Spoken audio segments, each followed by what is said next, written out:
In the late 1990s, Japan was building some of the most advanced and fastest cars of its time. The Nissan Skyline R34, Toyota Supra, Mitsubishi Evolution, Subaru WRX STI, cars designed for real roads, real tracks, and real drivers. They were never meant to become legends. They were simply high-performance machines of their era. But in America, they didn't exist. Not because they were bad, but because they were banned. While Japan lived its own car culture, the United States closed its market to these machines. New laws, complex certification, strict environmental regulations, all of it made importing JDM cars almost impossible. And the clear symbol of that ban became the Nissan Skyline R34, a car that turned into a dream precisely because you couldn't buy it. Years passed, the ban remained, and around these cars, a cult began to form. Video games, movies, street culture, the internet, everything fed the same image. The cars America refused to allow in became the ones it wanted the most. And the longer the ban lasted, the more expensive that dream became. Today, we're going to break down how a single law turned ordinary sports cars into the most desirable machines of the 21st century. You'll learn why the 25-year rule even existed, and who it was really meant to protect. Why the Skyline R34 became the ultimate symbol of the ban. How legalization sent prices through the roof.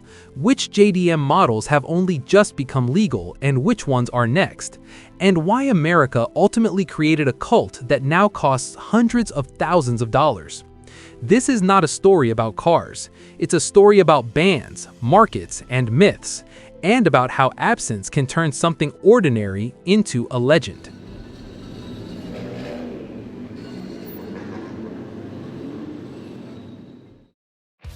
To understand why these cars remained behind closed doors for decades, we need to look at one simple yet critically important rule, the so-called 25-year rule. Formally, it appeared in the United States as part of the country's safety and environmental framework. America has always liked to say that it cares about people. That's why any car sold on its market must comply with strict safety and emission standards. Two organizations control this process: the NHTSA, responsible for safety, and the EPA, responsible for environmental regulations. If a car is new, or relatively new, it must go through full certification. And this is where the key moment begins. Certification is not just paperwork. It means crash tests, compliance testing, emissions measurements, engineering changes, and endless documentation. All of this costs enormous amounts of money, millions of dollars, sometimes tens of millions. For large manufacturers like Ford or General Motors, this is normal. These costs are planned in advance and built into the budget. But for Japanese cars that were never intended for the American market, certification meant only one thing. It destroyed the economics completely. No one is going to redesign a Skyline or an Evo to meet US standards just to sell a few thousand cars. It makes no sense. And that's exactly why most JDM models ended up being effectively banned. The key word here is effectively. Officially, they were never banned. They were simply forced to cost far more than they were worth, which is why they were never sold in America. The 25-year rule became the exception. It states something very simple. Once a car is over 25 years old, it is considered historic. It no longer needs to meet modern safety and emission standards. It can be imported, registered, and driven legally. And this is where the real question appears. If a car suddenly becomes safe just because it turned 25 years old, then safety was never the whole story. Of course it wasn't. In reality, this rule protected the American market. In the 1990s, Japanese cars were fast, technologically advanced, and often cheaper than their American counterparts. They could easily compete with domestic models, and the 25-year rule became the perfect barrier. Officially, it was about protecting people. In practice, it protected American manufacturers, especially at a time when the US auto industry was going through one of its weakest periods. As a result, America created its own shortage, and shortage always creates a cult. Cars you can't buy become desirable. Cars you can't import turn into myths. And the longer the ban lasted, the stronger the obsession grew. That's how the 25-year rule became more than just a law. It became a factory for legends.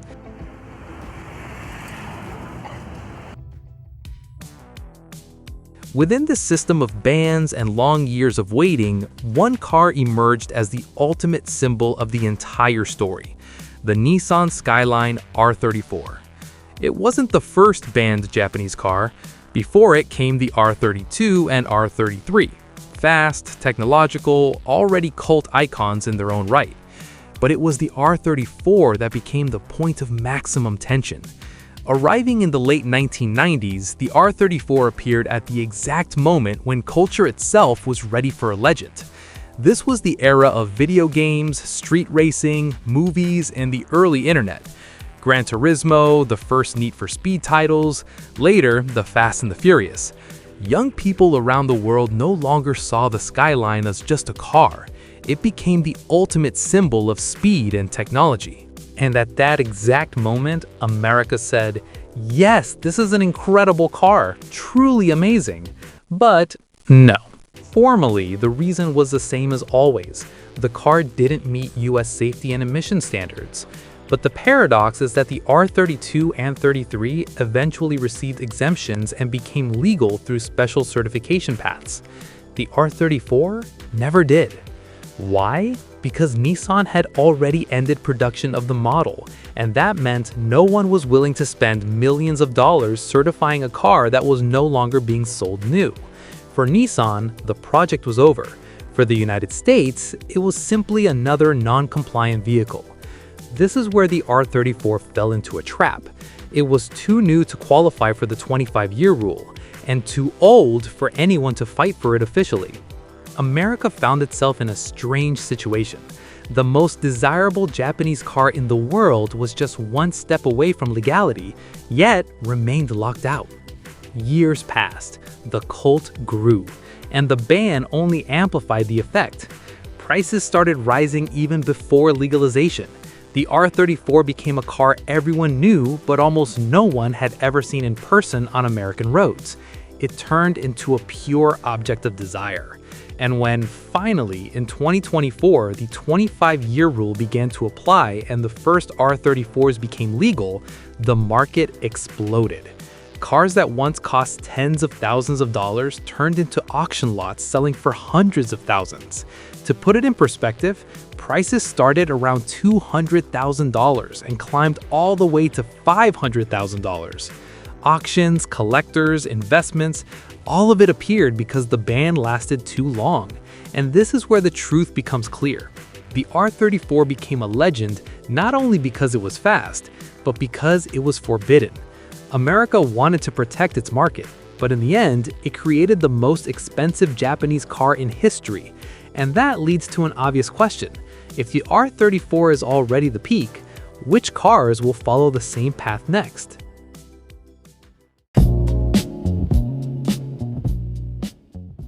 The answer is simple. The ones that went through the exact same scenario: ban, waiting, cult, and only then legalization. And that process is already happening right now. The first of these cars have only just crossed the 25-year threshold, and the market reacted instantly. Take the Nissan Silvia S15. Released in the late 1990s, it immediately became an icon of the Japanese street scene. Lightweight, rear-wheel drive, turbocharged, the perfect platform for drifting and tuning. In Japan and Australia, it was always a driver's car. In the US, it was an unreachable dream. Years passed, the Silvia disappeared from production, but its image only grew stronger. And the moment the first S15s became legal in America, prices shot up. Cars that once cost $15,000, $20,000 now easily sell for $40,000, $60,000. And this is just the beginning, because clean, unmodified examples are becoming rarer every year.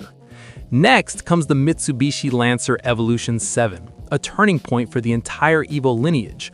All-wheel drive, turbocharged, rally DNA, yet still part of a pure mechanical era before excessive electronics. In the early 2000s, Evo models were sold officially in the US, but only starting with the 8th generation. Americans knew the Evo 7 only from screens and games, and now it's finally legal. The market responded immediately. Prices are rising not because the car is rare in absolute terms, but because of its status. The Evo 7 is the Evo we never got, and for collectors, that matters enormously. The Subaru Impreza WRX STI Bug-Eye is another fascinating case. Technically, Subaru was already present in the US, but the early Japanese market STI versions remained out of reach for a long time. More aggressive, lighter, more authentic, they were fundamentally different from American spec cars. And today, as the Bug-Eye crosses the 25-year mark, demand is shifting specifically toward the JDM versions. Prices aren't exploding like the R34, but they're rising steadily and confidently. This isn't hype, it's long-term value. Special attention also belongs to the facelifted Honda NSX. This is a unique story. The NSX was always legal, but the later versions, with updated design and refined engineering, remained largely inaccessible. And here the effect is different. This isn't a street legend, it's an engineering masterpiece.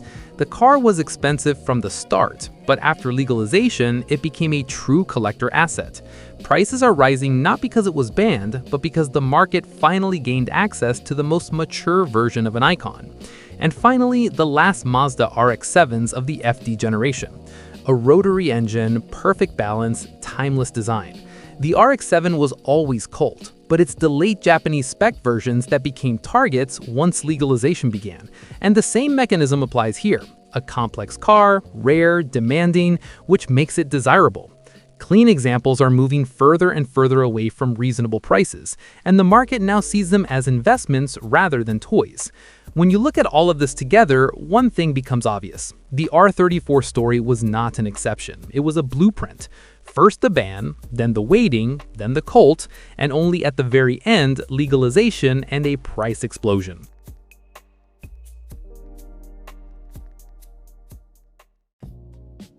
And to fully understand the scale of what was happening, it's important to realize this. The 25-year rule didn't apply to just one Skyline. Dozens of cars fell under it. Vehicles that officially existed drove on public roads in other countries, but were effectively forbidden in America. And this wasn't just about Japan. The Nissan Skyline R34 is simply the most famous example. The ban also affected cars like the Toyota Chaser, Mark II, and Cresta with turbocharged engines. Fast sedans that could have been real alternatives to BMW, but instead remained overseas. European cars were caught by the same rule. The Porsche 959, one of the most technologically advanced cars of the 1980s, was so far ahead of its time that the US simply couldn't certify it. Officially, the reasons were safety and emissions. In reality, the standards just didn't exist yet. BMW M3, E36, and E46 in full European specification, not the US versions, but the true EU market cars, were also restricted. Early Lotus Elise models, too light and too raw for American regulations, remained banned for years. And here's the part that surprises most people. Even Holden HSV and Ford Falcon GT. And everyone reacts the same way. What? Those are American cars. Yes, but not quite. Even though these were American brands, or brands owned by American companies, they were built for the Australian market, assembled outside the US, and never certified under American safety and emission standards. And all of these cars share one thing in common. They weren't banned because they were dangerous, and not because they were bad cars. They were banned because they didn't fit into the American certification system. And this is where the core truth becomes clear. The 25-year rule was never about protecting people, it was about protecting the American market. And now, let's break down which cars will, in essence, become legal in America over the coming years. This is where the next wave begins, the one that will drive the market crazy all over again. 2026. Cars built in 2001 can finally be imported without certification. From Japan, this includes the Nissan Silvia S15, the final and most mature Silvia. It was never officially sold in the US, didn't meet American safety or emission standards, and that's exactly why it remained banned for so long. Lightweight, rear-wheel drive, turbocharged, the perfect formula for a future cult car. From Europe comes the BMW M3 CSL. This isn't just a rare trim, it's a car BMW deliberately chose not to adapt for US regulations. Too stiff, too loud, too radical for early 2000s America. And from the other side of the world, the Holden Monaro CV8. On paper, a V8 and rear-wheel drive, but built for Australian regulations. Right-hand drive, different certification, different standards, which is exactly why it couldn't be legally imported. 2027. Now it's time for cars from 2002.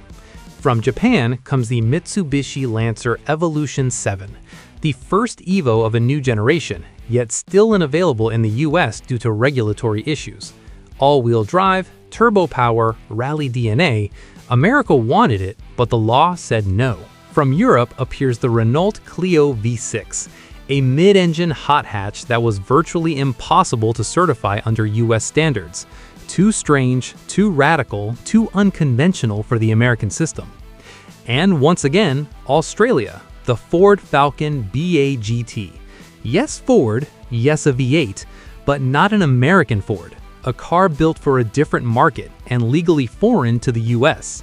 2028. Cars from 2003. From Japan, the Subaru Impreza WRX STI Blobai in full domestic market specification. These cars differed in emissions, tuning, and equipment, and couldn't be imported without extensive modification. From Europe, the Porsche 996 GT3 RS. This is important. The standard GT3 was sold in the US. The RS was not. It didn't meet noise and safety regulations, and that's why it stayed banned for so many years. And from the third side, the Holden HSV GTO Coupe. The name sounds American, but legally it's a fully Australian car, never certified for the US market. 2029. Now we reach cars from 2004.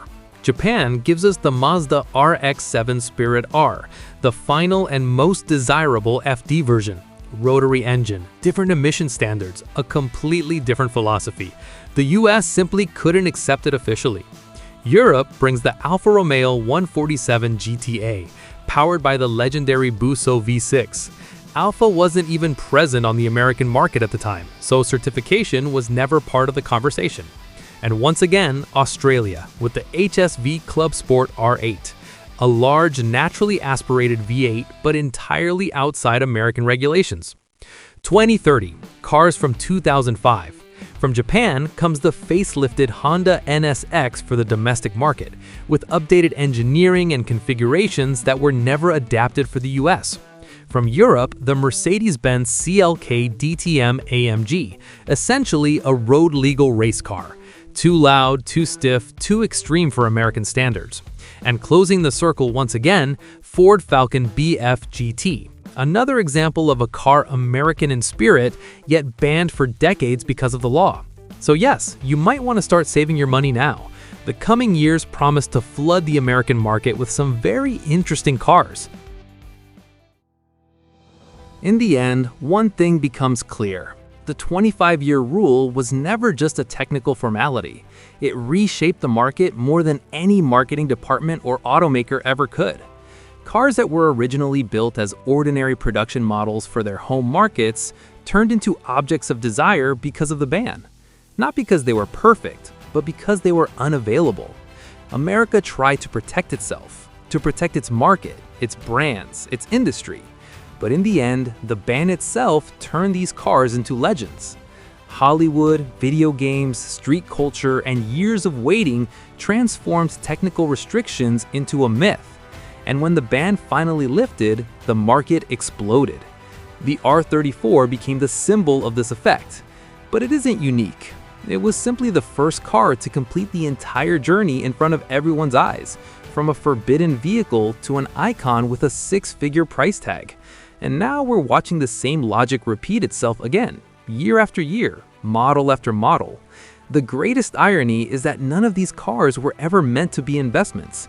They weren't created to be worth hundreds of thousands of dollars. They were created to be driven. But time, restrictions, and anticipation did what they always do. And today, we're living in the moment when new legends are only just beginning their journey. The very cars that yesterday seemed just interesting may become the next R34 tomorrow, because the rule works without emotion, and the market lives entirely on it. America wanted to draw boundaries, and instead, it created the most desirable cars of its time. Thank you all for watching this video. If you'd like to see more deep dives like this, please support the channel. Love cars, respect their history, and this isn't goodbye. I'll see you on the next one.